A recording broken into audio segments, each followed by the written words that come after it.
প্রধানত হলো যে শেখ হাসিনার একটা বক্তব্য আজকে প্রচারিত হয়েছে, যে বক্তব্যটা আপনি যদি আপনার দর্শকরা যদি শুনতে চায় আমি শোনাইতে পারি, শিওর, সেগুলো আমার শোনাইতে কাছে পারেন। শোনাতে পারে। সেখানে তিনি দৃঢ়ভাবে আবারও বলেছেন যে তিনি খুব দ্রুত ফিরে আসছেন, প্লিজ। খুব দ্রুতই ফিরে আসছেন। এবং এই শব্দের একদম এক্স্যাক্টলি আপনি যেটা কোট করছেন এইটাই তার। এখন আপনি যদি বলেন আমি আপনার দর্শকদেরকে শিওর, শোনাতে পারি, একটু তারপর শোনাতে আমরা পারেন। বিশ্লেষণে যেতে পারি। খুবই দ্রুত ফিরে আসবো। আল্লাহ যখন বাঁচিয়ে রেখেছেন, নিশ্চয়ই এই সমস্ত ময়লা আবর্জনা খুবই দ্রুত ফিরে আসবো। আল্লাহ যখন বাঁচিয়ে রেখেছেন, নিশ্চয়ই এই সমস্ত ময়লা আবর্জনা সাফ করার জন্য আমাকে বাঁচিয়ে রেখেছেন। কিভাবে আন্দোলন করতে হয় আর কিভাবে দাবি আদায় করতে হয় সেটা আমরা জানি। আওয়ামী লীগকে নিষিদ্ধ করবার তাদের কোনো রাইট নাই, কোনো অধিকার নাই। সমস্ত বন্দীদের মুক্তি দিতে হবে, প্রত্যেকটা বন্দীকে মুক্তি দিতে হবে। আওয়ামী লীগের নিষেধাজ্ঞা প্রত্যাহার করতে হবে। বিদ্যুৎ নাই, খাবার নাই, পানি নাই, গ্যাস নাই, কৃষকের সার নাই, শ্রমিকের কাজ নাই, প্রত্যেকের কাজের ব্যবস্থা করে দিতে হবে। শোনা যাচ্ছে? জি, পরিষ্কার। স্থবির হয়ে গেছে, সেই গতিটা ফিরিয়ে আনতে হবে। এবং আমাদের স্পষ্ট কথা, অনতি বিলম্বে আমাদের প্রত্যেকটা বন্দী নেতা কর্মীকে মুক্তি দিতে হবে। মিথ্যা মামলা প্রত্যাহার করতে হবে। আওয়ামী লীগের উপর কর্মসূচি দিয়ে কিভাবে আন্দোলন করতে হয় আর কিভাবে দাবি আদায় করতে হয় সেটা আমরা জানি। আমরা এও জানি সোজা আঙ্গুলে ঘি ওঠে না। কাজে আজকে বসে বসে তারা ঘি খাবে আর বাংলাদেশের মানুষ না খেয়ে মরবে, এটা আমরা বরদাস্ত করবো না। কাজে খুব দ্রুত আমাদের সকল নেতাকর্মীকে মুক্তি দিতে হবে এবং নতুন করে যাদের গ্রেপ্তার করছে সেই গ্রেপ্তার বন্ধ করতে হবে। নারী ধর্ষণ, শিশু ধর্ষণ, এগুলি বন্ধ করতে হবে। লেখাপড়ার ক্ষেত্রে আওয়ামী লীগ করলে লেখাপড়া করতে পারবে না কেন? সব স্কুল কলেজ আমার হাতে করা, ডেভেলপমেন্ট আমার হাতে করা, তার আমাদের ছেলেমেয়েরা পড়তে পারবে না, তাদের অপরাধটা কি? কাজে প্রত্যেকটা শিক্ষা প্রতিষ্ঠানে যাদের সার্টিফিকেট কেড়ে নেওয়া হয়েছে সার্টিফিকেট ফেরত দিতে হবে, তাদের পড়াশোনার ব্যবস্থা করে দিতে হবে। এবং তা যদি না করা হয় তা দিন একদিন আসবে। আর এর এর কিভাবে এর ব্যবস্থা নিতে হবে সেটা আমরা জানি। 2009 সালে ক্ষমতা এসে আমরা কিছু বলিনি। 2001 সালে যেভাবে আমার নেতা কর্মীদের হত্যা করা হয়েছিল, অত্যাচার হয়েছিল, আমরা তো কোনো প্রতিশোধ দিতে যাইনি, জনগণের উন্নয়নের দিকে নজর দিয়েছিলাম।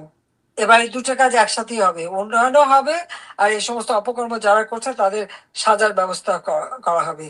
আজকে পুলিশ, সেনাবাহিনী, সরকার অফিসার আর আমাদের নেতা কর্মী তো আছে, সকলের উপর জুলুম, অত্যাচার, মিথ্যা মামলা, হয়রানি, এই হয়রানি অনতিবিলম্বে বন্ধ করতে হবে।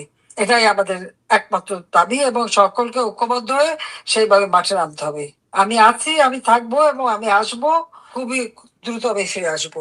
আল্লাহ যখন বাঁচিয়ে রেখেছেন, নিশ্চয়ই এই সমস্ত ময়লা আবর্জনা সাফ করার জন্য আমাকে বাঁচিয়ে রেখেছেন, আমি জানি। এবং আমার হাত দিয়ে এই বাংলাদেশ আবার উঠবে। 2041 সালে স্মার্ট বাংলাদেশ ইনশাআল্লাহ আমরা গড়ে তুলবো। সবাইকে ধন্যবাদ। জয় বাংলা, জয় বঙ্গবন্ধু, বাংলাদেশ চিরজীবী হোক। খোদা হাফেজ। খুবই শোনা সংক্ষিপ্ত গেল। বক্তব্য, খুবই সংক্ষিপ্ত খুবই বক্তব্য। সংক্ষিপ্ত বক্তব্য, কিন্তু খুবই কনক্রিট এবং টু দি পয়েন্ট বক্তব্য। এবং আপনি খেয়াল করে দেখেন, আমি যদি বিশ্লেষণ আগে যে ওনার ভয়েস লেভেলটা খেয়াল করে দেখেন, স্ট্রং, অনেক স্ট্রং এবং অনেক হাই এবং কনফিডেন্ট, খুবই হ্যাঁ কনফিডেন্ট। অনেক। এখন এইটাই হলো শেখ হাসিনার আসল গলা আর কি। একদিন পর্যন্ত বিভিন্ন সময় বিভিন্ন গলা, বিভিন্ন সময় তাকে ম্রিয়মান শোনা গেছে, বিভিন্ন সময় তাকে দুর্বল গলায় শোনা গেছে, কিন্তু এই প্রথম তাকে একেবারে স্পষ্ট শক্ত স্বরে কথাগুলো, আমি যে কথাগুলো বলেছেন সেই কথাগুলো মানে যদি আপনি, আমার মনে হয় যদি আবারও আমি একটু করে আমি একটা একটা করে বিশ্লেষণ করতে চাই, আমি বলে আমি শুনি একটু বিশ্লেষণ। বাংলাদেশ ব্যাংকের রিজার্ভ চুরির মামলায় 1 দশক পর খসড়া চার্জ। আমি যদি প্রথম লাইনটি আপনি যদি শোনেন, সেটা হলো, এটা যদি আপনি বারবার শোনেন তাহলে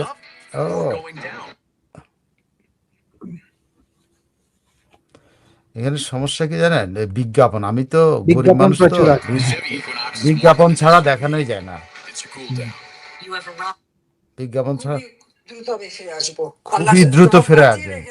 আল্লাহ যখন বাঁচিয়ে রেখেছে, ময়লা আবর্জনা সাফ করবেন বলছে। কিভাবে আন্দোলন করতে হয় আর কিভাবে দাবি আদায় করতে হয় কিভাবে আন্দোলন করতে হয়, দাবি আদায় করতে হয়, সব আওয়ামী লীগ জানে। তাদের কোনো রাইট নাই, কোনো অধিকার নাই। আপনি 3টা পয়েন্ট যদি আপনি ধরেন, 3টা পয়েন্ট খেয়াল করেন, কি বলছে, ময়লা আবর্জনা পরিষ্কার করবেন। আওয়ামী লীগের দাবা রাখতে এমন কোনো শক্তি নাই। আওয়ামী লীগের লোকজনের রক্তের মধ্যে এখন নাচন দেখা যাবে। আপনি খেয়াল করে দেখেন, এই কথার পরে আওয়ামী লীগের এই কথা যারা শুনবে, তার এই ভয়েস যখন শুনবে যে আমি খুব দ্রুত আসছি, ময়লা আবর্জনা পরিষ্কার করার জন্য আসছি, আমি বেঁচে আছি ময়লা আবর্জনা পরিষ্কার করার জন্য, হুম। আওয়ামী লীগের কেউ ইয়ে করে রাখতে পারবে না। এই কথাগুলো শোনার পর আওয়ামী লীগেররা কিন্তু রক্তের মধ্যে ওদের নাচন লাগে বলে, হ্যাঁ, এই নাচবে রক্ত। শেখ হাসিনা আজকের বক্তব্যটা খুবই ছোট, বাট খুবই strong message, strong message towards দুইটা দেয়। একটা হলো তার নেতাকর্মীদের কাছে তার তার মেসেজ পৌঁছানো, আরেকটা হলো এখানে একই সঙ্গে কিন্তু সরকারকে মেসেজ পৌঁছানো, এবং যারা আওয়ামী লীগ বিরোধিতা করছে বা আওয়ামী লীগের লোকজন অত্যাচার করছে তাদের কাছে মেসেজ পৌঁছিয়েছে। তিনি যেটা বলছেন, যদি আপনি কনসেন, তিনি দাবি করেছেন অবিলম্বে মুক্তি দিতে হবে তার সকল নেতাকর্মী যাদেরকে বিনা বিচারে আটক রাখা হয়েছে, তাদেরকে অবিলম্বে মুক্তি দিতে হবে। তাকে তিনি বলছেন যে যত মিথ্যা মামলা আছে সব প্রত্যাহার করতে হবে। এটা কিন্তু স্ট্রংলি উনি কথাগুলো বলছেন, এবং বলছেন এই সাম্প্রতিক সময় যাদেরকে ধরেছে তাদেরকেও মুক্তি দিতে হবে, মানে এতদিন পর্যন্ত ধরে রেখে আটকে রেখেছেন তাদের মুক্তি দিতে হবে।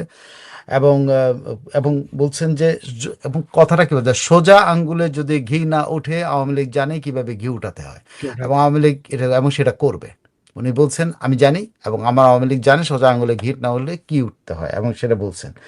তিনি যে কথা বলছেন যে গ্রেপ্তার আতঙ্ক এগুলোকে ওনারা ভয় পান না, উনি কোনো কিছুই ভয় পান না। তুমি যেটা বলছেন যে এখন যাদের গ্রেপ্তার হচ্ছে গ্রেপ্তার বন্ধ করতে হবে।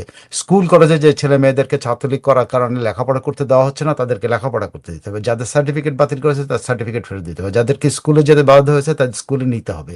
যাদেরকে কলেজে যেতে বাধ্য হয়েছে তাদের কলেজে অংশগ্রহণ করতে হবে। যাদের ইউনিভার্সিটিতে বাধ্য হয়েছে তাদের ইউনিভার্সিটি দিতে হবে। That's all she wanted. এবং উনি বলছেন যে যেটা আপনি যেটা যেটা আওয়ামী লীগের কথা উনি বলেছেন যে উনি 2006 সালের বা 2001 সালে যে অন্যায় অত্যাচার নির্যাতন আওয়ামী লীগের উপর করেছিল, যে ক্ষমতায় ফিরে আসার পর আওয়ামী লীগ সে নির্যাতন কোনো রকম কোনো প্রতিশোধ নাই। কিন্তু উনি যেটা এবার বলছেন, এবার দুটোই করবে। উনি ফিরেও আসবেন, ক্ষমতায়ও আসবেন, এবং একাধারে দেশের উন্নয়ন করবেন এবং বিচারও করবেন। এবার আর ছাড়বেন না। বলছেন যে যারা অন্যায় অত্যাচার করছে, গতবার 2001 সালে যারা অত্যাচার করছে তাদেরকে ছেড়ে দেওয়া হয়েছে, তাদেরকে আমরা কিছু করি নাই, কিছু বলি নাই, কিন্তু এবার আর ছাড় নাই।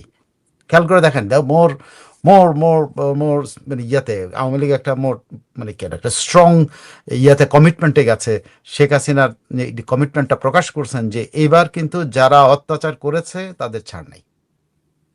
এবং আমি মনে করি আমার ব্যক্তিগত হচ্ছে, আপনি যদি কোনো জিনিস ছাড় দিয়ে দেন, কেউ অপরাধ করেছে তাকে যদি ছেড়ে দেন, সে বারবার ওই অপরাধটা করে, যেমন রাজাকাররা করতেছে।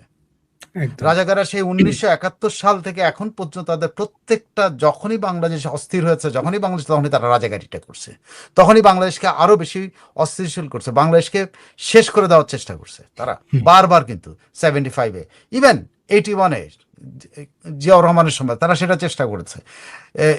সব সময় তারা যখনই বাংলাদেশকে অস্থিরতা পেয়েছে তখনই তারা এটা চেষ্টা করছে বাংলাদেশকে কাবু করার জন্য। সো এবার তারা করতেছে এইবার যে এই কমিটমেন্টটা, যেটা আমি একদিন পর্যন্ত শুনি না শেখ হাসিনার মুখে, যে উনি বলেন নাই প্রতিশোধ, উনি বলছেন আমরা প্রতিশোধ নাই, কিন্তু এবার আমরা বিচার করবো। প্রতিশোধ শব্দটা বলেন নাই, কিন্তু বিচার করবেন বলছেন। কিন্তু আপনার কি মনে হয় যে অত্যাচার হয়েছে, যে যেটার মার সাথে দেখা করতে আসার কারণে তাকে ধরতে না পেরে তার মাকে মেরে হাড়গোড় ভেঙে দিছে, মাকে ইয়ে করছে, অত্যাচার করছে, যে বাপরে অত্যাচার করছে, বা ভাইকে অত্যাচার করছে, বা বোনকে অত্যাচার করছে, সে মেনে নেবে।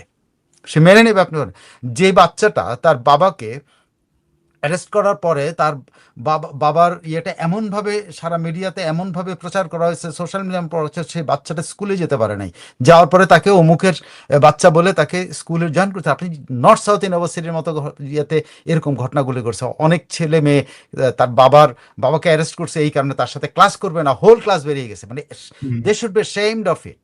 এই হোল ক্লাসের শেমড হচ্ছে যে তার বাবা কি করেছে, যে কারণে তার বন্ধু, তার মানে সতীর্থ, তার বন্ধু, তার সহশিক্ষার্থী, তার সাথে তারা ক্লাস করতে চায় নাই।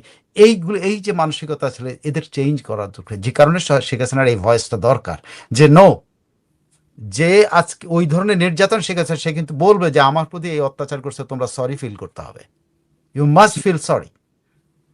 যে ইউনিভার্সিটিতে এই আচরণ হয়েছে, যে স্কুলে আচরণ হয়েছে, যে কলেজে আচরণ হয়েছে, প্রত্যেকটা কলেজের কর্তৃপক্ষ সরি হইতে হবে যে এইরকম বাচ্চাদের সাথে এই আচরণ করা হয়েছে। তার কোথায় তার বাবা আওয়ামী লীগ করে বলে, তার বাবা আওয়ামী লীগের আমলে পুলিশ অফিসার ছিল, তার বাবা আওয়ামী লীগ আমলে সাংবাদিক ছিল বলে, তার বাবা আওয়ামী লীগ আমলে আমলা ছিল বলে, তার বাবা আওয়ামী লীগ ব্যাংকার ছিল বলে এই জন্য তাকে অত্যাচার করা হয়েছে, তার মানসিক অত্যাচার, তার ক্লাস থেকে বের করে দিচ্ছে।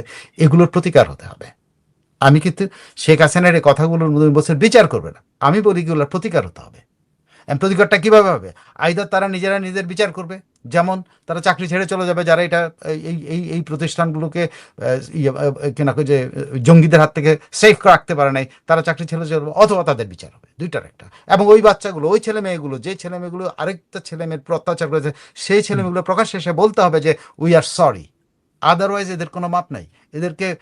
ওদেরকে যেরকম ওই বাচ্চাগুলোকে যেরকম কলেজ থেকে ক্লাস করা থেকে বিরত রাখা হয়েছে, এদেরকেও কলেজ থেকে বাইক করে দিতে হবে, যাতে এরা বুঝে যে একজনের সাথে তার সতীর্থ, তারই বন্ধু, তার সাথে একসাথে হয়েছে, তার সাথে তারা কি আচরণ করেছে। সে একই রকম স্কুলে যা হয়েছে, কলেজে যা হয়েছে, প্রশাসনে যা হয়েছে, পুলিশ বিভাগে যা হয়েছে, আইনে বিচারালয়ে যা হয়েছে, সর্বত্র এর প্রতিকার হতে হবে, বিচার হতে হবে। বিচার একটা পথ আছে, আইদার যারা এগুলো করেছে তারা সরি বলতে হবে, অথবা সরকারিভাবে বিচার করতে। আমি শেখ হাসিনা বিচারের পথে আছি, প্রতিশোধের না। প্রতিশোধ আমি মনে করি না, কিন্তু কথা হচ্ছে যে বিচারটা নিশ্চিত করতে হবে। বিচারটা নিশ্চিত করতে হবে। সো উনি এই কথাগুলো আমার কাছে একটা জায়গায় ক্লিয়ার হয়েছে যে একদিন পরে যে শি ইজ রেডি, শিগগির উনি খুব দ্রুতই ফিরে আসছি। উনি এখন বলেন না 6 মাসে আসতেছি, আমি বলেন না আমি আসবো, বা এটা বলছে আমি খুব দ্রুতই আসতেছি, এবং এর কনসিকুয়েন্স নিয়ে কথাবার্তা বলেন নাই। So this is rare speech. আমি মনে করবি অনেক দিন পর একটা রেয়ার কনফিডেন্স একটা স্পিচ, 3 মিনিটের স্পিচ হলো। এই 3 মিনিটের স্পিচ আমার ধারণা পুরো আওয়ামী লীগের আজকে সারা বাংলাদেশে যারা দেখবে, যারা শুনবে তার ভয়েসটা, যারা শুনবে, আমি মনে করেছি সবাই শোনা উচিত। মানে শুনলে আপনারা বুঝতে পারবেন যে উনি এক্স্যাক্টলি কি বলছেন। আমি তো সব কিছু বলতে পারতেছি না, আর আমি আপনার এখানে আবার দ্বিতীয়বার এটা প্রচার করে আপনার বিপদে ফেলতে চাই না। তারপর যদি আপনার এই প্রচারের জন্য কোনো ধরে, বলুন যে ওই যে সাইফুল আমিন আমার কোনো কথাবার্তা না শুনে প্রচার করে দিছে, তারা ভাই যায় ধরেন ভাই, হ্যাঁ আপনি বলে দিন। তো সবাইকে ধন্যবাদ। আমার ধারণা এই শেখ হাসিনা একটা কনক্রিট প্ল্যান হাজির করছেন, একটা কনক্রিট আন্দোলনের বা প্রোটেস্টের বা তার ফিরে আসার একটা প্ল্যান উনি হাজির করছেন, এবং উনি বলছেন যে উনি ক্ষমতায় আসবেন, উনি ক্ষমতায় এসে আবর্জনা পরিষ্কার করবেন, এবং এই আবর্জনা পরিষ্কার করার জন্য উনি বেঁচে আছেন বলে উনি বিশ্বাস করেন। আল্লাহ তাকে বাঁচিয়ে রাখছে, আমি জানি না। Thank you. তিনি সেটাই বলছেন, তো আল্লাহ তাকে বাঁচিয়ে রাখছে আবর্জনা পরিষ্কার করার জন্য। একটা গান আছে এই শেখ হাসিনার ফেরা নিয়ে, যে আবর্জনা পরিষ্কার, এবার নেত্রী আসবেন সব আবর্জনা সাফ করবেন, একটা গান আছে খুব পপুলার। আর গান তাই নাকি? আমি একটু দেখি। সামাজিক যোগাযোগ মাধ্যমে এটা প্রায় শোনা যায় 2 লাইন। তো আমার সামনে পড়লে আমি আপনাকে শোনাবো না। তাই কি গানটা বলেন তো? এটা হচ্ছে যে নেত্রী আসছে, নেত্রী আসছে দিয়ে শুরু করে এই গানটা। হ্যাঁ, নেত্রী আসছে গান, নেত্রী আসছে দিয়ে সার্চ দেন তো পেয়ে যেতে পারেন। নেত্রী আসছে দিলে দেখবেন অনেক ছাত্রলীগ আওয়ামী লীগের লোকজন এটা প্রচার করে আর কি, আমি দেখছি কি আমার সামনে আসে। না বাংলা, আমি তো বাংলা লিখতে খুব কম আচ্ছা, আমি পারি, তো আপনাকে বের করে দেখি পাই কিনা দেখাবো না। আচ্ছা, আপনি কথা বলতে চলতে চলতে আমি বের করব একদম। তারপরে এ তো গেল একটা। এই শেখ হাসিনা আজকে খুব স্পিডের বক্তব্য দিলেন, খুবই গতিসম্পন্ন। এই বক্তব্যের বিপরীতে আজকে ধরেন, গতকালকে ধরেন বগুড়ায় যে কয়েকটা ইউনিয়নের মালিক, বাংলাদেশে কিন্তু আবার ইউনিয়নের মালিক হওয়া যায়, এটা এবারই প্রথম জানলাম আর কি। আমার টাকা পয়সা থাকলে আমিও 2-4টা ইউনিয়নের মালিক হয়ে যাবো, অসুবিধা নাই। আমার নাম দিয়ে করতে পারবো, হক ইউনিয়ন, বিপুল ইউনিয়ন, নিজামুল ইউনিয়ন, কত নিজাম ইউনিয়ন, কত ইউনিয়ন করা যায় না। তো এই যাক, সেই শাহ আলম প্রতিমন্ত্রী, তিনি বলেছেন আওয়ামী লীগকে রাজনীতি করতে দেওয়া হবে না বাংলাদেশ আর। ও, আপনি বোধহয় আমার ইয়াতে স্টুডিওতে ওটা দেখছেন। আমি এই সম্পর্কে একটা কিন্তু আমি দেখছি আপনার, তো আমার সাইফুল স্টকে একটা এপিসোড করে ফেলছি। প্লিজ আচ্ছা, একটু হ্যাঁ। যদি রিপিট করে নাকি। রিপিটের কিছু নাই এখানে। রিপিটের যেটা হলো যে শাহ আলম সাহেব যে কথাটা বলছেন, এটাকে কিন্তু করার মানে আমি ওই জন্যই ওখানে এপিসোডটা করেছে যে শাহ আলম সাহেবের কথাটাকে গুরুত্ব দেওয়া উচিত। কারণ কেন গুরুত্ব এইটা বলছি, কিন্তু আমি সেটা বলছি না, এখন অন্যভাবে আসি। শাহ আলম সাহেব যে কথাটা বলছেন, এটা কিন্তু আপনাকে ধরে নিতে হবে তিনি কিন্তু প্রতিমন্ত্রী মীর শাহ আলম বলেন নাই, উনি কিন্তু তারেক রহমানের ঘনিষ্ঠজন মীর শাহ আলম বলেছেন। এখানে কিন্তু পার্থক্য, এই পার্থক্যটাই আমি পরিচিত আমার মীর শাহ আলমকে এবং প্রতিমন্ত্রী মীর শাহ আলমকে, প্রতিমন্ত্রী মীর শাহ আলম আলাদা আলাদা জিনিস, আর মীর শাহ আলম আলাদা জিনিস। আপনি নিশ্চয়ই দেখছেন যে প্রতিমন্ত্রী মীর শাহ আলম এখন কি পরিমাণ উনি জোবায়দা রহমানের যত প্রোগ্রাম, এই প্রোগ্রামটা হলো জোবায়দা রহমানের জন্মবার্ষিকী উপলক্ষে উনি কি দত্তের হাট নাকি যেন ওই যে বগুড়া শহরের তার এলাকায়। হ্যাঁ হ্যাঁ, ওখানে একটা হাসপাতালের বহির্বিভাগ এবং ওই বিভাগে উদ্বোধন উপলক্ষে কিন্তু উদ্দেশ্যে কিন্তু জোবায়দা রহমানের জন্মবার্ষিকী, যদিও জোবায়দা রহমানের জন্মবার্ষিকী কত জন্মবার্ষিকীটা বলেন নাই, মানে এমন একটা ভাব জোবায়দা রহমান এখনো 50 হয় নাই আর কি, এরকমটা যদিও দেখা যায় যে জোবায়দা রহমান 50 না, হ্যাঁ জোবায়দা রহমানটা দেখতে কিন্তু 50 মনে হয় না, কিন্তু অনেকে বলে না ওনার দেখতে 70ও লাগে, কিন্তু আমার কাছে মনে হয় 50 না। না, আমার কাছে 50 মনে হয় না, আমার কাছে মনে হয় অনেক কমই। আচ্ছা, তাহলে তাহলে আপনি এখনো তরুণ আছেন, ঠিক আছে, ওকে। যাই হোক, তিনি জোবায়দা রহমানের জন্মবার্ষিকী উপলক্ষে অনুষ্ঠানে কিন্তু এই সিরিয়াস কথাটা বলেছেন যে আওয়ামী লীগকে রাজনীতিতে আসতে দেয়া হবে না, এই ঘোষণা, এই ধরনের ঘোষণা আপনার কি বলে ঘোষণাটা খুবই আমার কাছে মনে হয়েছে, আমি এটা দেখার পর হচ্ছে যে এই লেভেল থেকে এই ঘোষণা আসাটা কি, যেখানে মির্জা ফখরুল ইসলাম আলমগীর পার্টির সাধারণ সম্পাদক এবং উনিও কিন্তু স্থানীয় সরকার মন্ত্রী, তিনি এই ঘোষণা দেন না, তাহলে এই নিয়ে কি করে কি বলে ঘোষণাটা দিলেন। তারপর খোঁজ নেওয়া যেটা পারলাম তো সেটা যে উনি হলেন তারেক রহমানের অত্যন্ত ঘনিষ্ঠ, তিনিই আসল কিচেন ক্যাবিনেট তারেক রহমানের, তিনি সহ আরো কয়েকজন আছেন। সে এই কিচেন ক্যাবিনেট থেকে যখন ঘোষণাটা আসে তখন আপনি বুঝতেই হবে যে এইটা আসলে তারেক রহমানের মনের কথা।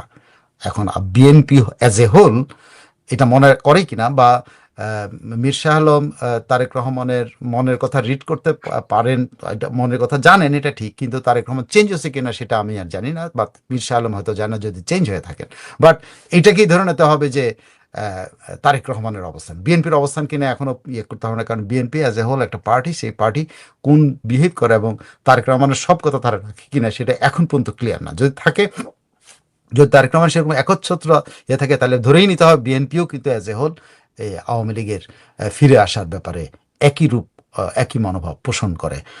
সো এখানে আওয়ামী লীগের জন্য আওয়ামী লীগ সহজেই কিন্তু আওয়ামী লীগ একটা চিরশত্রুটা খুঁজে পেয়েছে। একটা চিরশত্রু হইল তার জামাত ইসলামী, ইহা 1971 সাল থেকে যে তাদের বিরোধিতা করতেছে, এটা মাঝে মধ্যে আওয়ামী লীগের সাথে খাতে দিয়া আওয়ামী লীগের ভেতরে ঢুকে সুপ্ত হয়ে গুপ্ত হয়ে শেষ পর্যন্ত আওয়ামী লীগকে ডিস্ট্রয় করার চেষ্টা করে, শেষ পর্যন্ত আওয়ামী লীগকে শেখ হাসিনা বাঁচাইয়া ফেলছেন, এটাকে আর ডিস্ট্রয় করতে তারা পারে নাই। সো আওয়ামী লীগ তার চিরশত্রুটাকে কিন্তু এবার তো চিনছে, এই চিরশত্রুটা আর কখনো তাদের বগলে নিবে বলে আমার মনে হয়, আর কখনো তাদের মাথায় তাদের নিজস্ব ছাতে ধরবে এর কাম মনে হয় না, কখনো তাদেরকে বাড়ির দুধ খাওয়ায় পোষবে এটা আমার মনে হয় না, কখনোই আর তাদেরকে কলা খাওয়াবে আমার মনে হয় না, মানে এই কলা দুধ খাওয়ায় পুষবে এটা আমার মনে হয় না। সো আওয়ামী লীগ একটা চিরশত্রু কিন্তু আওয়ামী লীগের আছে, কিন্তু আওয়ামী লীগ একটা সেমি শত্রু, যেটা যেটা রাজনৈতিক প্রতিদ্বন্দ্বী বলে এতদিন প্রকাশ হয়, কিন্তু এই মীর শাহ আলমের কথাই কিন্তু এটা রাজনৈতিক প্রতিদ্বন্দ্বিতার বদলে বোঝা যাচ্ছে যে আওয়ামী লীগকে তার শত্রুর মতোই চিহ্নিত করতেছে, কারণ আওয়ামী লীগকে তারা আসতেই দিবে না এরকম একটা অ্যাটিচিউড নিয়ে আছে। সো একটা হলো শত্রুতামূলক মনোভাব, আরেকটা হলো প্রতিযোগীমূলক মনোভাব, একটা হলো রাজনৈতিক প্রতিদ্বন্দ্বিতামূলক মনোভাব, আরেকটা হলো রাজনৈতিক শত্রুতামূলক এখন তারা মীর শাহ আলমের কথায় যেটা তারেক রহমানের কথা হিসেবে প্রতিবাদ হয়, সেই হিসাবে মনে হয় যে বিএনপি এখন পর্যন্ত আওয়ামী লীগকে শত্রু হিসেবে চিহ্নিত করেছে। আওয়ামী লীগ কিন্তু আরেকটা শত্রু দেখা পাইল, যা যা তারা মনে করতো এটা রাজনৈতিক প্রতিদ্বন্দ্বী, কিন্তু এটা মীর শাহ আলমের কথা যে ঠিক হয়, সে কিন্তু বিএনপি কিন্তু এখন আর আওয়ামী লীগের প্রতিদ্বন্দ্বী না, আওয়ামী লীগের শত্রু। সো আওয়ামী লীগ একটা চিরশত্রু পাইছে আর একটা শত্রু খুঁজে পাইছে। আমি মনে করি আমার আমার আমার আমার আমার একটা যে বিএনপি এই অবস্থায় থাকবে না, বিএনপি এই অবস্থান টিকে থাকবে না, বা বিএনপি অবস্থান রাখতে পারবে না। শাহ আলমরা যে মানে বাংলাদেশ দখল করবে, যেমন করে তার ইউনিয়ন দখল করছে, 3টে ইউনিয়নের নিজের ছেলে মেয়ের নামে, আরেকটা ইউনিয়ন নিজের ভাইয়ের মেয়ের নামে করতে পারছে, এটাকে বাংলাদেশকে নিজেদের তালুক মনে করতেছে, আমার ধারণা বিএনপি এই জায়গা থেকে বেরিয়ে আসবে। সো আওয়ামী লীগ চিরশত্রুটা খুঁজে পাইছে, সেটাকে কেমনে ট্যাকল করবে সেটা নিশ্চয়ই আওয়ামী লীগ প্ল্যান করতেছে, কিন্তু একজন আরেকটা নিজেদেরকে শত্রু প্রকাশ করছে, আসলে কি শত্রু কিনা প্রতিদ্বন্দ্বী কোনটা হিসেবে আওয়ামী লীগ এইটাকেও ট্যাকল করার জন্য আওয়ামী লীগের প্ল্যান করতে হবে। অনেক ধন্যবাদ। একদম খুবই পরিষ্কার। তার মানে হচ্ছে হুমকি দামকি দিয়ে কোনো ইয়ে লাভ নেই। আর হুমকিটা আসলে হুমকিতেই থাকবে শেষ পর্যন্ত। আমরা একটু সামনের দিকে আগাতে চাই সাইফুল ভাই। যদি ভিন্ন বিষয় বা পলিটিক্যাল হইতেও পারে, এটা পলিটিক্যাল, কারণ এটাও পলিটিক্স এর অংশ মনে হয়। আমরা যদি একটু সংসদের দিকে যেতে চাই। অবশ্য এখানে অনেকে সবাই কমেন্ট করছেন, প্রশ্ন করছেন, মাত্র একজনে এগুলো প্রশ্ন একটু দেখে তারপর আমার মনে হয় আপনি প্লিজ এগোন আর প্লিজ কি। প্লিজ একজনে একটা প্রশ্ন করছেন, সেটা ওইসব এক কূটনীতিকের বক্তব্য নিয়ে। আর বেশিরভাগই কমেন্ট সবাই লিখছেন যে হ্যাঁ, অমির রহমান পিয়ালের গান, এটা আমি গানটা বের করতে চাই, আমার সাথে একজন ফেসবুকে আছে কিন্তু আমি তাকে খুঁজে পাচ্ছি না, তার বানান স্পেলিংটা করতে পারতেছি না, নাম না, ভুলে গেছি। অমির রহমান পিয়াল না, এটা যুবলীগের গান। কোনটা? অমির রহমান পিয়ালের তত্ত্বাবধানে বোধহয় যুবলীগের গান না, এটা। এটা পিয়ালের লেখা গান, দুটা গান পিয়ালের, ও, একটা হইলো ওই লেখা যে গান সেটা, কিন্তু হ্যাঁ এটা হ্যাঁ যুবলীগ তাদের গান হিসেবে প্রচার করছে, আমি এই জন্য আর প্রচার এটা করছে। প্রচার করি, যেহেতু হ্যাঁ, অমির যুবলীগ রহমান এটা প্রচার পিয়ালের করছে দুইটা গান তাদের আছে। গান হিসেবে। হুম। এটা ব্যক্তির হলে আমি, অমির রহমান পিয়ালের যদি ব্যক্তিগত ইয়ে হতো আমি এটা শোনাইতাম না না না, আপনার, ব্যক্তিগত আমি না, নিজেও পার্টি শুনতাম। থেকে, কিন্তু আমি পার্টি পরে থেকে যারা দেখছি ইয়ে। আপনার কথা অনুযায়ী এটা হলো আচ্ছা, অমির রহমান, মানে পিয়ালের না, আপনি পিয়ালের। বের করে ফেলছেন। হ্যাঁ, এটা যুবলীগের গান। হুম, যাক, তাই অনেকে লিখছেন। তারপর আচ্ছা, একজন এই কূটনীতিকের প্রসঙ্গে পরে আসি, আমি একটু ওই কমেন্ট গুলা পড়ে আসি। আমাদের কাছে প্রচার হয়েছে মাত্র একটি বক্তব্য, উনি দেশের এমন কোন ইউনিয়ন ওয়ার্ড নাই শেখ হাসিনা কথা বলেন নাই, মানে এটা সবাই জানে গ্রামেগঞ্জে। এবং আপনি প্রতিশোধের কথা বলছিলেন না, যে প্রতিশোধ বলতে বিচার করবেন, কিন্তু ডে ওয়ান থেকে শেখ হাসিনা যেদিন কথা বলা শুরু করছেন তার কর্মীদের সঙ্গে, তখন থেকেই তিনি বলছেন কেউ কিন্তু প্রতিশোধ নেবে না, লিস্ট করে রাখো, বিচার হবে। উনি কিন্তু ওই প্রতিশোধের জায়গায়, কিন্তু আপনি বারবার কিন্তু, যতটা টকশোতে আমরা আওয়ামী লীগ নিয়ে কথা বলছি, ততটা টকশোতে কিন্তু আপনি বারবার বলছেন যে এই যে যে মা জায়নামাজে নামাজ পড়তেছেন আর ছেলেকে না পেয়ে মাকে মেরে ফেললো জায়নামাজে পিটেয়া, বাবাকে খুন করে ফেললো, এই ছেলে কি আসলে ক্ষমা করবে? আমার জায়গায় হলে আমি কি ক্ষমা করতাম? এইরকম একটা ইয়ে তো আছেই। তারপর নেত্রী আসবে গান আমি শুনেছি, হ্যাঁ। তারপরে 2025 সালে লুটের, আচ্ছা কি 25 সালে লুটের কত টাকা সুইস ব্যাংকে? সাইফুল স্যার যদি এই বিষয় নিয়ে যদি আপনার চ্যানেলের ভিডিও বানাতেন, আমার অনুরোধ, আপনার চ্যানেলে একটা ভিডিও বানায়েন, কত আমি টাকা। আজকে দুপুর 2টাতেই এই বাংলাদেশ ব্যাংকের চুরি নিয়ে একটা এপিসোড করব, 2টায়। ওকে। যদি কারো তারপরে আগ্রহ হয় দেখতে পারেন। দুটি কবিতা পাঠাবো আপনাকে বিপুল ভাই, পাঠাই দেন, দেখবো। স্পেয়ার লাইফ, জামালউদ্দিন লিখছেন, স্পেয়ার লাইফ লিখছেন যে ভাই, নেত্রী আদালতে বিচারের কথা বলেছেন, জনতাই তার আদালতে বিচার করবে, আমার ক্ষতির বিচার আমিই করব। এই কথাটাই আমরা বলছি স্পেয়ার লাইফ, যে তিনি আদালতে, তিনি আইনের প্রতি শ্রদ্ধাশীল এবং আইনে বিচার করার কথাই তিনি বলছেন সবসময়। আর নতুন মামুন, এই মীর শাহ আলম মূল কালেক্টর। আচ্ছা, রহমান 71 লিখছেন। তারপর শেখ হাসিনার সাহস আছে আদালতে দাঁড়াবার, সবকিছুই বিচার হবে কড়াগন্ডায়। বেস্ট কালেকশন লিখছেন। ফখরুলকে 2 পয়সার মূল্য দেয় না মীর শাহ আলম। ফখরুল সাহেব তো এখন একদম নিস্তেজ, উনি তো আসলে নাহি পার্টিতে। আমি চাই, তা আপনি আমিও যা শুনলে আশ্চর্য হবেন, যে তারেক রহমানের গাবতলী, যে নিজের উপজেলা যেটা, তার চাইতে 2 থেকে 2.5 গুণ বেশি ফান্ড সে তাতে শিবগঞ্জে নিয়ে গেছে। শিবগঞ্জে নিয়ে গেছে। এবং খালেদা জিয়ার যে উপজেলা, সেই উপজেলার চাইতে অ্যাটলিস্ট 10 গুণ টাকা বেশি নিছে, 90% বেশি নিছে। কি অবস্থা চিন্তা করে। এগুলো তো শুনেন, এগুলোর ইনভেস্টিগেটিভ জার্নালিস্টের কাজ, আমাদের কাজে সব তথ্য সামান্য আমরা থাকি, কিন্তু আমি তো আর এখানে বসে ওইসব বের করি, কিন্তু এগুলো হলো আসল জিনিস, যেটা মানুষকে জানানো উচিত, যে এই লোকটি কি করছে, এই লোকটা কিভাবে মানে স্থানীয় সরকার মন্ত্রণালয়কে ব্যবহার করছে তার ব্যক্তিগত কাজে। হুম, একদম একদম ব্যক্তিগত। আওয়ামী লীগকেও তার দলে পরিশুদ্ধ হতে হবে। আচ্ছা, পরিশুদ্ধ তো হয়েই আসতেছে আওয়ামী লীগ, একদম, এটা তো আমরা এর আগে অনেকবার বলছি, সুমন দেখছেন। আচ্ছা, প্রাকৃতিক ভাবে পরিশুদ্ধ শুদ্ধ হয়ে হয়ে আসছে। আসছে। হুম, একদম। বিএনপি এবং জামাত এরা একই, একটা হলো ধর্মের নামে, আরেকটা হলো ডেমোক্রেসির নামে ভণ্ডামি। হ্যাঁ, তারপর অনেকেই লিখছেন। তারপর সার্কাস্টিক সংসদে পার্থর বক্তব্য শুনেছেন বিপুল ভাই? হ্যাঁ, এটা নিয়ে আগের অনুষ্ঠানে আমরা কথা বলছি। আচ্ছা, শেখ হাসিনার প্রতি কি একটা মানুষের মনে এত ঘৃণা কিভাবে থাকে শেখ হাসিনার প্রতি, অথচ সে জামাতা? না, ওই বক্তব্য, ওই অংশ আমি শুনিনি। আমি আসলে সংসদে যে বিষয়টা নিয়ে আলোচনা করছিলাম, এই যে মামুনুল এবং এই যে পর্দা, তারপরে এই সে অভেন টোভেন, এই নিয়ে আমরা আলোচনা করছিলাম আগের অনুষ্ঠানে। একদম। আমরা ভেবেছিলাম আওয়ামী লীগ কখনোই জামাত মৌলবাদীদের দুধ কলা দিয়ে পুষবে না, কিন্তু পুষেছে। তিনি রাজনৈতিক কৌশল ভেবেছিলেন। আবারও যে তোয়াজ করবেন না এর কোনো নিশ্চয়তা আছে? স্বপ্নডানা ট্যুর বলছে নাকি? যে উনি প্রশ্ন করছেন আবার যে পুষবেন না, তোয়াজ করবেন না এর কোনো নিশ্চয়তা আছে? না, আমার মনে হয় নিশ্চয়তা আছে। তার যদি নিশ্চয়তা দিতেই হবে তাকে, এছাড়া উপায় নেই তো।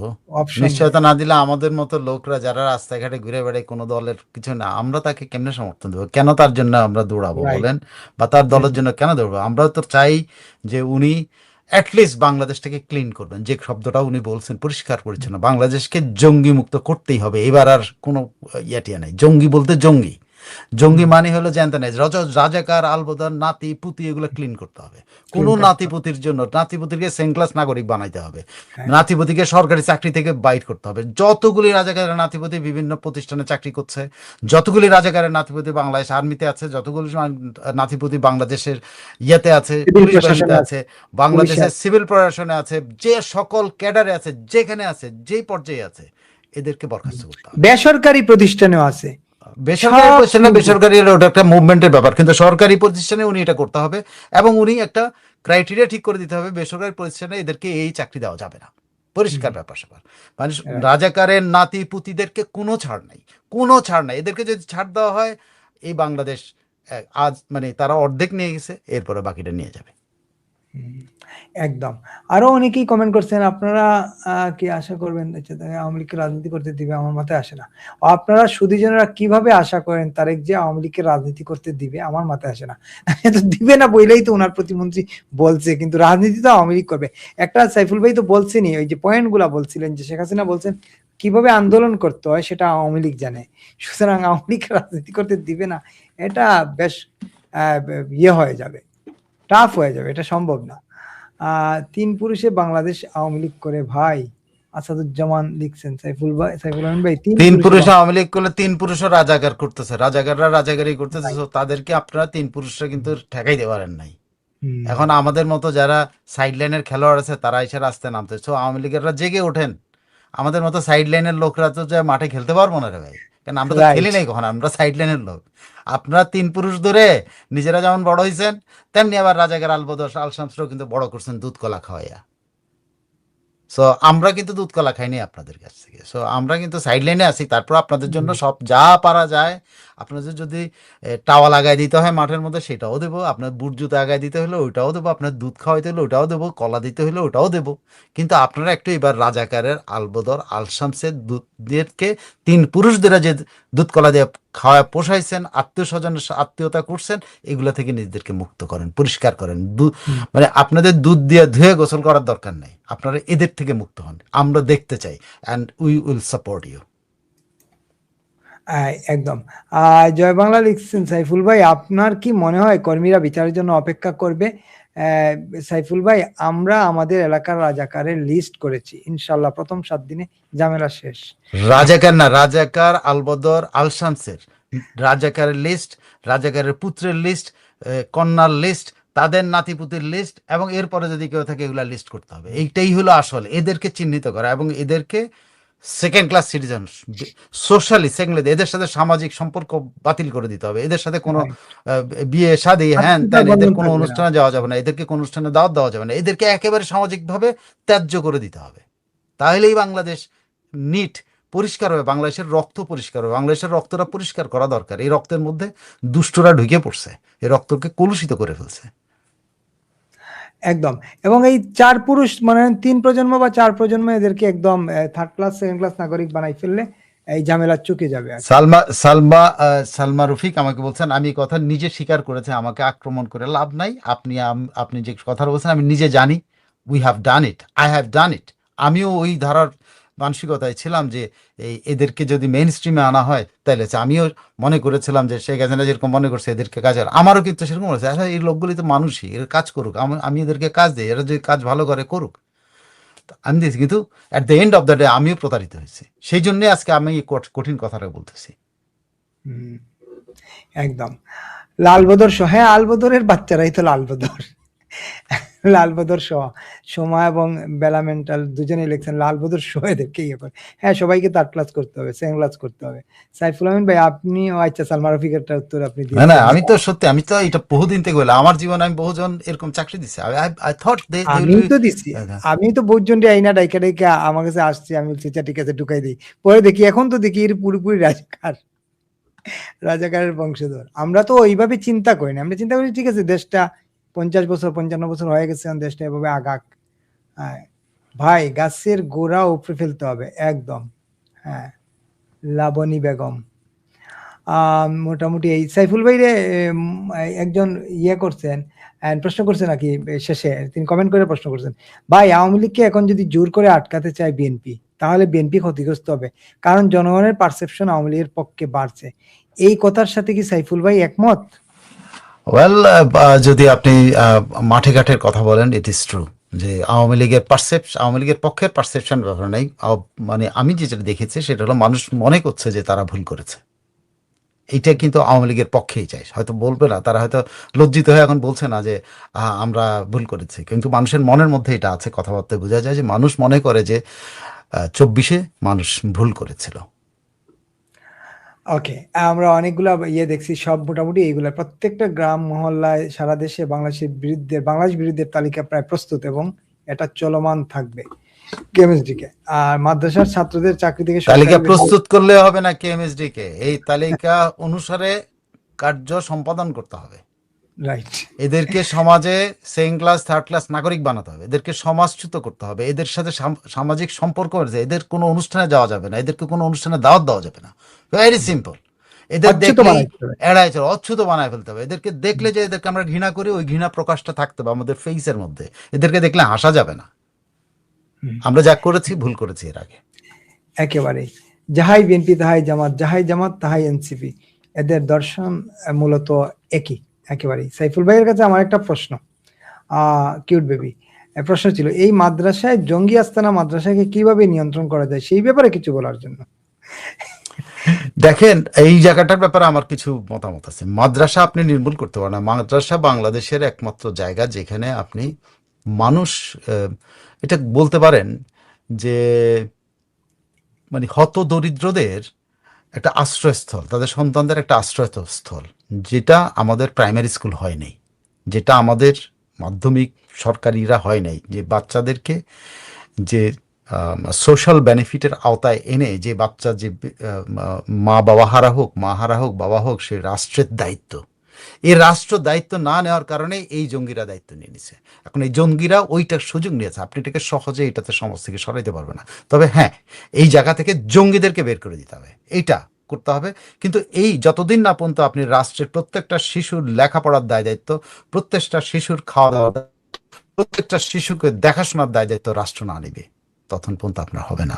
রাষ্ট্রকেই দায়িত্ব নিতে হবে যে আপনার মানে আপনার ডে কেয়ার না, ডে কেয়ার শুধু না, রাষ্ট্রকে বলতে হবে প্রত্যেকটা শিশুর দায়িত্ব আমার। সেই শিশুকে প্রয়োজনে মানে কোনো না কোনো অভিভাবকের আন্ডারে রাখতে হবে। ওই তথাকথিত ওই যে শিশু সংশোধনাগার, ওই কৈশোর সংসদ, ওইটা না, একটা সত্যিকার অর্থ অভিভাবকত্ব দিয়ে, অভিভাবকত্বের প্রত্যেক উপজেলাতে প্রত্যেক ইয়েতে একটা অভিভাবকত্ব দিয়ে কোনো একটা প্রতিষ্ঠান করতে হবে, যেখানে বাচ্চারা অভিভাবক পাবে এবং অভিভাবকের আন্ডারে লেখাপড়া করবে এবং সুষ্ঠুভাবে লেখাপড়া করে খাওয়া দাওয়া পাবে। তাহলেই মা বাবারা এই মাদ্রাসাতে নিয়ে তার বাচ্চাটাকে এরকম কুপথে নেবে না। এবং মা বাবারা কেন নেয় রে ভাই, মাদ্রাসায় কেন যাচ্ছে একটা বাচ্চা, এই কথাটা আপনারা সবাই ভুলে যায়। খাবার কারণে প্রথম যায়, খাবার কারণে, নাহলে এত অত্যাচারের পরেও সে বাচ্চাটা কেন মাদ্রাসায় থাকে? খাবারের জন্য, জাস্ট সিম্পলি। তো আপনি রাষ্ট্র যেখানে খাবারের নিশ্চয়তা, শুনেন পদ্মা সেতু একটা বিশাল জিনিস, এটা নিয়ে কোনো রকম ইয়ে নাই, এটা আমার গর্বের ব্যাপার। কিন্তু আমাদের ততখানি দুঃখের ব্যাপার এই যে বাচ্চাগুলো যেগুলোকে আমরা আজকে মাদ্রাসাতে যাই জঙ্গি তৈরি করছি, এই বাচ্চাগুলোর জন্য আমরা বিকল্প কিছু করতে পারি নাই। অথচ এই বাচ্চাগুলোর জন্য যে একটা মহাপরিকল্পনা থাকা উচিত ছিল রাষ্ট্রের, যে কোনো বাচ্চা এতিম হবে, কোনো বাচ্চা বাবাহারা হবে, কোনো বাচ্চা মাহারা হবে, সে বাচ্চার অভিভাবকত্ব থাকবে রাষ্ট্রের, রাষ্ট্র তার অভিভাবকত্ব পালন করবে, সেই ধরনের প্রতিষ্ঠান থাকবে। আমাদের আছে শিশু সংশোধনাগার, সেখানে অত্যাচার হয়, সংশোধনাগার নামটা, ওখানে অভিভাবকত্বের নাম নেই, সংশোধনাগার নাম। অভিভাবকরা কি শেখায়, সংশোধনের ব্যাপার কি আসে? সো নামের মধ্যেই আসে রিপ্রেশন, অত্যাচার। এগুলোকে বন্ধ করে এগুলোকে নতুন মোড়কে নিয়ে আসতে হবে, যে এই প্রতিষ্ঠানগুলো আমাদের প্রতিষ্ঠান আছে, এই প্রতিষ্ঠানগুলোকে আমরা পাড়া পাড়া মহল্লায় পারবো না, প্রথমেই আমরা উপজেলা পর্যায়ে একটা প্রতিষ্ঠান করতে পারি, যে উপজেলা যে বাচ্চাগুলোর মা এবং বাবা নাই, সেগুলো রাষ্ট্রের তত্ত্বাবধানে লেখাপড়া করবে, খাবে দাবে, তারা তাদের জীবনটাকে সুন্দর করবে। সেখানে অত্যাচার হবে না, সেখানে নিগৃহীত হওয়া থাকবে না, সেখানে অভিভাবকত্ব থাকবে, একদম অভিভাবকরা ওটা চালাবে। রাষ্ট্র তো এটা পারে।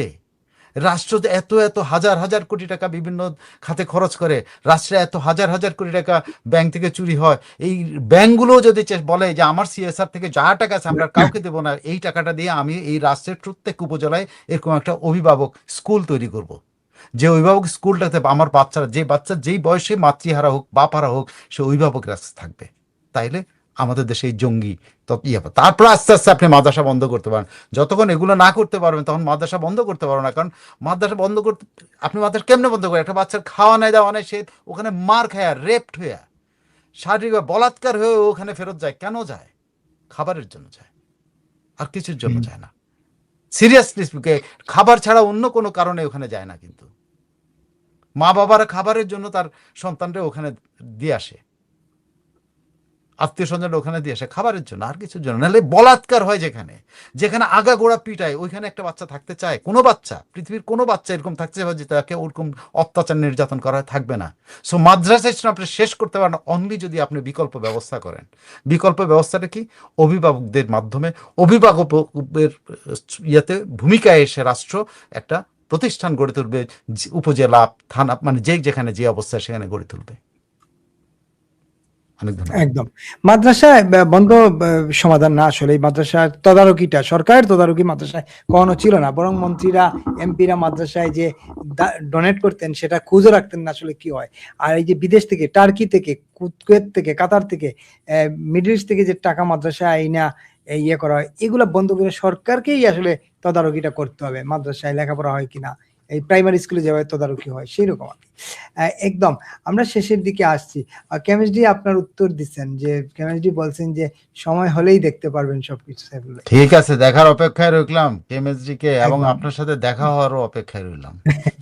একদম অন্য একটা প্রশ্ন উনি এক বেলা হইলে আমার যদি না খাওয়ায় তাহলে খবর আছে। এবার আপনি আমারে সবাই খাওয়ানোর কথা ছিল, আপনার খাওয়ানোর কথা ছিল, কেউ আমাকে খাওয়ায় নাই, কিচ্ছু করেন নাই ভাই। আপনি আসলে না এই না, যে আমার সাথে আপনাদের আসলে কোনো যোগাযোগ করার, আপনি সবার সাথে যোগাযোগ করানোর ব্যবস্থা করার কথা ছিল, আপনি করেন নাই। কিন্তু না, নেক্সট আপনি তো আড্ডা মারার আবার নেক্সট টাইম, কিন্তু এই টাইমে আমি 2টা মাস ছিলাম, আপনি সময় করতে পারলেন না, তার next time তো আরো ব্যস্ত হবেন। আপনিও ছিলেন ব্যস্ততার মধ্যে, আমিও ছিলাম, তারপরে আমি আপনাকে আমার কিসের সময় ব্যস্ত? দেওয়া আড্ডা উচিত মারা ছিল। ছাড়া আমার কোনো কাজে ছিল আমার না। সময় কিসের দেওয়া কোন আমি উচিত ব্যস্ত ছিল। ছিলাম? এবারে আচ্ছা শুনেন, তা আমরা এখানে অনেকজন একটা প্রশ্ন করছেন, এই প্রশ্নটাকে আমরা নিব একটু। Sure.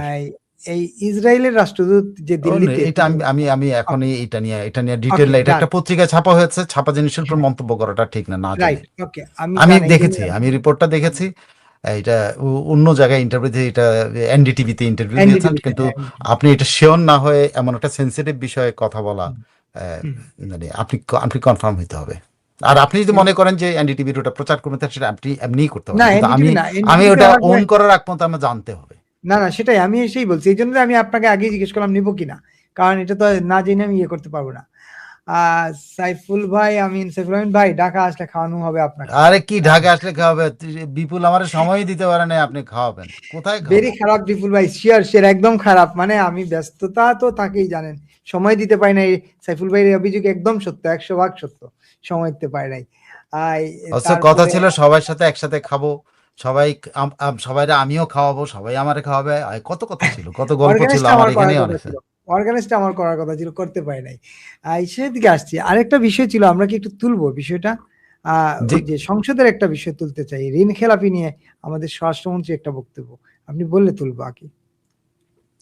ঋণ খেলাপি নিয়ে হ্যাঁ, রুমিন ফারহান একটা বক্তব্য দিচ্ছিলেন সংসদে, তারপর ওইটা অনেক বড় জিনিস, আপনি অনেক এত বড়, সংক্ষেপে, এটা অনেক অনেক, বড় এটা বিষয়। ঋণগ্রস্ত আর ঋণ খেলাপি, এটা সংক্ষেপে আমি একটু বলে দিতে পারি সেটা, কিন্তু এটা সংক্ষেপে আলোচনা করে আপনি হয়তো এই সাবজেক্টটা আপনি কোনো এক সময় ধরেন কাল পরশু আপনি ডিটেল আলোচনা করা হচ্ছে, ডিটেল, কারণ আসলে ওখানে যে শুধু আলোচনা, আমি জাস্ট বলছি যে ঋণ খেলাপি আর ঋণগ্রস্ত ঋণ খেলাপি এগুলোর মধ্যে তর্ক বিতর্ক করে আসল কথাটা কি ওখানে আসছে? আসল কথাটা ওখানে আসে না। আসল কথাটা ওখানে আসে যে সত্যিই তো ওখানে ঋণ খেলাপিরা এই আদালতের পারমিশন নিয়ে নির্বাচন করছে, তাতে তার ঋণ খেলাপি যে রুবিন ফারহানা বলছে এটিকে অস্বীকার করতে পারবে? পারবে না। এখন ওই যে বলছে না স্বরাষ্ট্রমন্ত্রী তার এলাকার বাইরে যে উনি আইনের উপরে ওনার অগাধ জ্ঞান আছে, সেই কারণে উনি আইনি ব্যাখ্যা দিচ্ছে যে এনারা কি আসলে ঋণ খেলাপি না, আইনে তো ঋণ খেলাপি না, কেমনে ঋণ খেলাপি? কারণ অনেকের তো কোর্ট পারমিশন দিয়ে দিচ্ছে, হাইকোর্ট পারমিশন দিচ্ছে নির্বাচন করার জন্য। সো উনি আর ঋণ খেলাপি না, তাহলে উনার বলতে পারেন ঋণগ্রস্ত। এই যে হাস্যকর বিষয়গুলো, এটা হলো সো এইটা ডিটেল আলোচনা করতে হলে একদম ডিটেল আপনি ঋণগ্রস্ত কি জিনিস, কি জিনিস, এগুলো নিয়ে আমরা ডিটেল করতে পারবো, বা আপনি অন্য একটা অনুষ্ঠান করতে পারেন। বাট আমি জিস্ট এটা বললাম, যেটা রুমিন ফারহান যেটা বলছে এটাও ঠিক, আবার টেকনিক্যালি স্বরাষ্ট্রমন্ত্রী যেটা বলছেন উনি আইন অনুসারে যেটা বলছে এটাও ঠিক। কিন্তু টেকনিক্যালি বলে স্বরাষ্ট্রমন্ত্রী কি করেছেন, প্রকৃত সিনারিও থেকে জনগণের দৃষ্টি সরানোর চেষ্টা করছেন, এটুকু বলতে পারি। একজন প্রশ্ন করছেন সাইফুল স্যারের কাছে একটা প্রশ্ন, হাসিনা ওয়ার্দা ব্যবসায়ীদের একটা প্রশ্ন, ধর্ম ব্যবসায়ীদের এই শৃঙ্খল থেকে আমরা কি আদৌ মুক্তি পাবো? এরা আমাদের জীবনটা বিষিয়ে তুলেছে, আমাদের কি কোনো আশা আছে আর এই ধর্ম ব্যবসায়ীদের কাছ থেকে মুক্তি পাওয়ার? এতক্ষণ তো অবশ্যই সেভাবেই ধর্ম আমরা ব্যবসায়ীদের মুক্তি পাইতে হলে আপনাকে এই দেশে আরেকটা বিপ্লব করতে হবে। আরেকটা বিপ্লব মানে কি, বাংলাদেশে 71 একটা বিপ্লব হয়েছে, আরেকটা বিপ্লব করতে হবে। সেই বিপ্লবটা করে আপনার এই ধর্ম ব্যবসায়ী না, সমাজ থেকে সমস্ত কি বলে দুষ্ট রক্ত সব ক্লিন করতে হবে, এবং সেটা বিচারের মাধ্যমে করা হচ্ছে। একেবারেই। তারপরে সাইফুল ভাই, আমার পরিবার ত্যাগে আওয়ামী লীগ কোনোদিন পদ পায়নি, আফসোসও নেই, কিন্তু দুঃখ হলো পদ পদবি দেওয়া হয়েছে আলবদরদের নাতিপুতিদের সামনে, এমন হবে কিনা কি গ্যারান্টি? সামনে এমন হইলে বাংলাদেশে দাঙ্গা হবে, আওয়ামী লীগ দাঙ্গা হবে।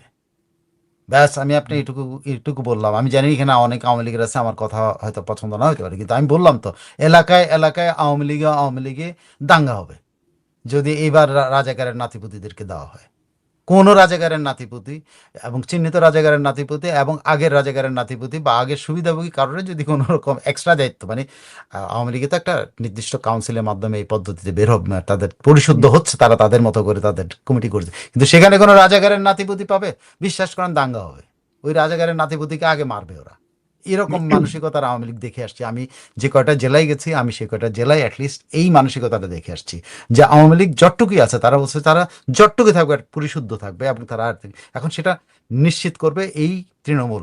শেখ হাসিনা তৃণমূলের সাথে আছেন যতটুকু আমি কনফার্ম, যে শেখ হাসিনা তৃণমূল ছাড়া অন্য কোনো কথা শুনবো। অন্যরা অনেক করতে চাইবে, কি বলে এটাকে বলে না, পাকাইতে চাইবে, অনেক কিছু মাখাতে চাইবে, কিন্তু সেইটা মনে হয় না এবার তৃণমূল ওইভাবে করবে।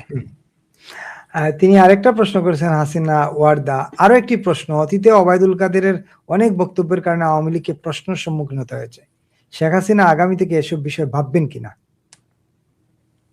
ভাবতেন তো, ওরান তো উনি ভেবে আসছে। উনি তো এখন পর্যন্ত একবারও বলছেন যে ওনার সাধারণ সম্পাদককে ডিফেন্ড করছেন? একবারও না, করেন নাই তো। একবারও ওর নাম নিছে? এই যে আজকে 2 বছর ধরে কথা বলেন তো কোনো জায়গাতে একবারও কোনো নেতার নাম নিছে? কেন নেয়নি?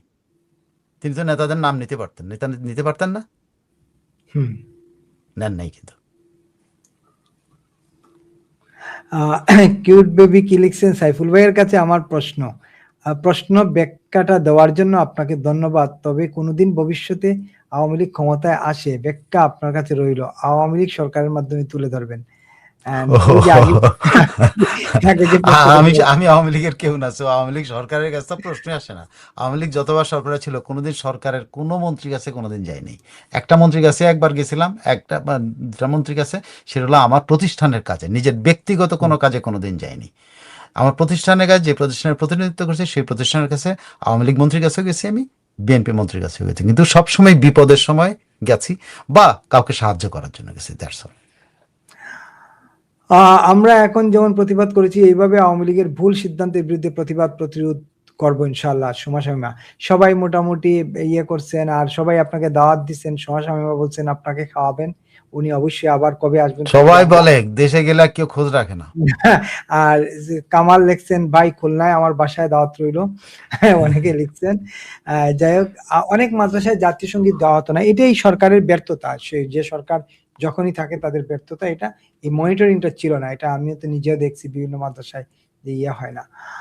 দেশের সবগুলো মাদ্রাসাকে সরকারের কড়া নজরদারিতে রাখতে হবে, সেখানে সিসি ক্যামেরা বসাতে হবে যেন কোনো জঙ্গি কাজ কারবার করতে না পারে, মাদ্রাসায় বসে বোমা বানাতে না পারে এবং বলাৎকার করতে না পারে।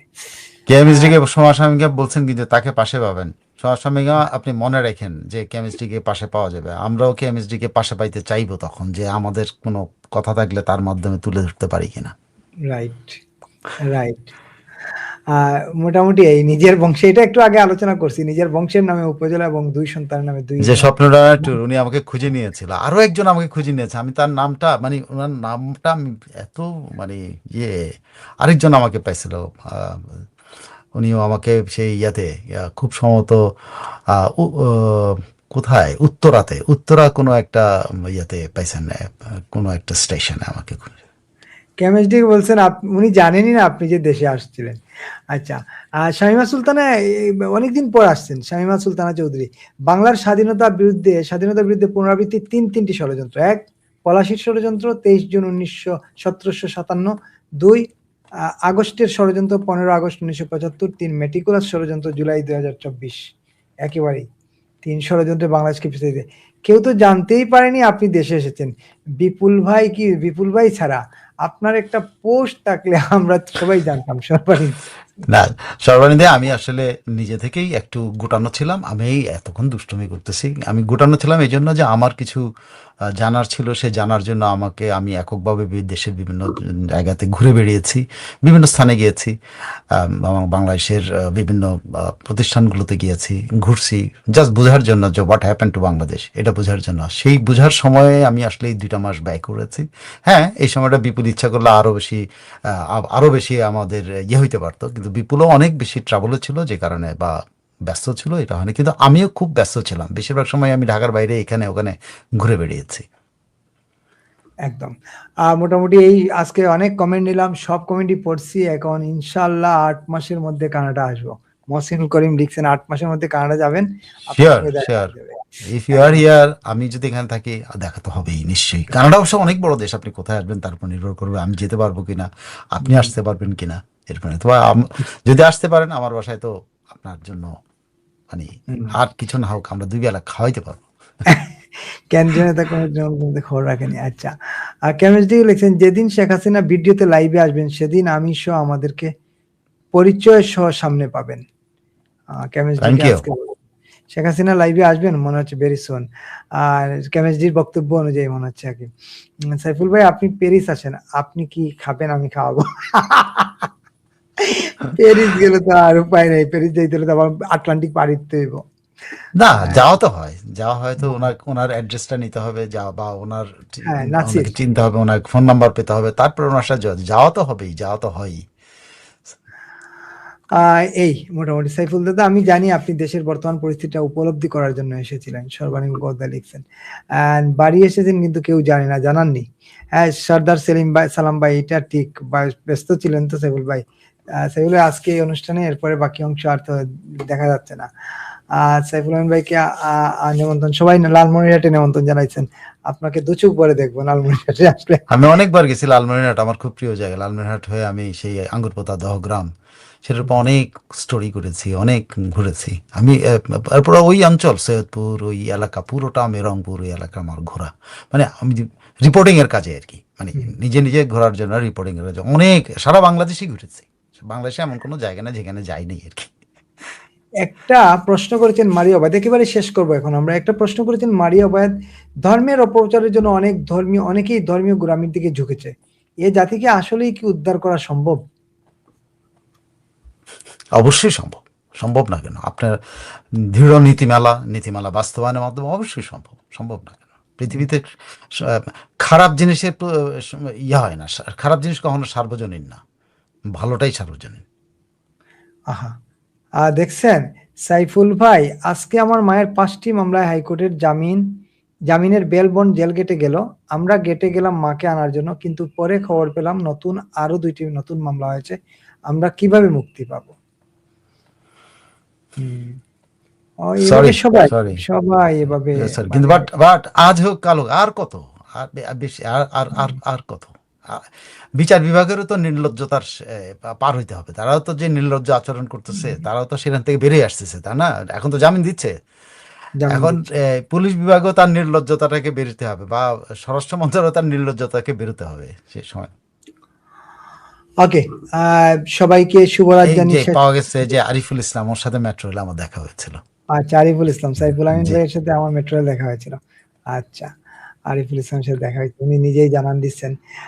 বাংলাদেশ এত সুন্দর, সবুজ, এত রিচ হেরিটেজ এবং কালচার, তবুও কেন বারবার বাংলাদেশ বিপর্যস্ত হয় সাইফুল দাদা?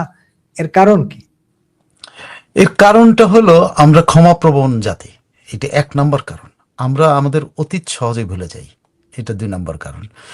3 নম্বর কারণ হলো আমাদের রাষ্ট্র ব্যবস্থা কোনো স্থায়ী কাঠামোর মধ্যে এখন পর্যন্ত দাঁড়াতে পারেনি। এই বারবার আমাদের রাষ্ট্র ব্যবস্থাটাকে আঘাত করা হয়েছে, এবং যে আঘাত করার কারণে এই আঘাতটা প্রত্যেকটা মানুষের মনের মধ্যে গেছে।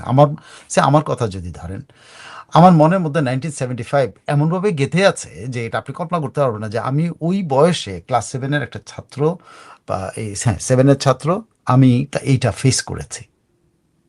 আমি আমি আমি ভাবতে পারি না যে একজন মানুষকে মেরে যায়, আমার বাবা মা কাঁদতেছে, আমি এটা বুঝে উঠতে পারি না। মানে ওইটা আমাকে এখনো ট্রমাটাইজ করে। ইভেন জিয়াউর রহমানের সময় যখন আমরা তখন মানে এক উঠতি মাত্র ইন্টারমিডিয়েটে পড়ি, মার খেয়েছি পুলিশের হাতে এই হাতে, কিন্তু জিয়াউর রহমানের হত্যাকাণ্ডটা এটাও আমাদেরকে কিন্তু ধাক্কা দিয়েছিল, যে এটা সেই ম্যাচ মানে প্রত্যেকটা ঘটনাবলিতে আমরা কিন্তু ধাক্কা খাওয়া একটা জিনিস। শুধু আমরা না, পুরো পুরো এই যে 54 বছর 56, যাদের বয়স 60-62, প্রত্যেকেই ধাক্কা খাওয়া জেনারেশন, যাদের প্রত্যেকের মেমোরিতে একটা বড় ধরনের ধাক্কা আছে।